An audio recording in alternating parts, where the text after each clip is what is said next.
আপনারা কি জানেন কিয়ামতের ময়দানে আল্লাহর কাছে বান্দা কোন আমল করলে হিসেব ছাড়া জান্নাতে যাবে?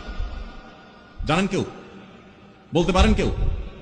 ভাই, আল্লাহর কাছে হিসেব দিয়ে জান্নাতে যাওয়া কি সহজ কাম না? হলে হিসেব ছাড়া আল্লাহ তাআলা এমনিতেই বলবেন হিসাব টিসাব নাই, তোমাকে এমনি জান্নাতে দিলাম। এটা চান আপনারা? দেখুন কোরআনে কারীম আল্লাহ তাআলা বলছেন, ইন্নামা ইউওয়াফাস সাবিরুনা আজরাহুম বিগাইরি হিসাব।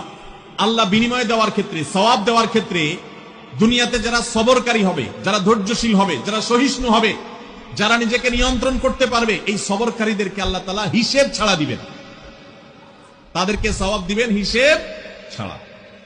তাহলে আপনি যখন আপনার কর্মস্থলে থাকবেন আপনাকে ধৈর্য ধারণ করতে হবে। আপনি যখন পাবলিক পরিবহনে উঠবেন আপনার মাথা ঠান্ডা রাখতে হবে। আপনি যখন আপনার বাসা বাড়িতে থাকবেন আপনার মাথা ঠান্ডা থাকতে হবে।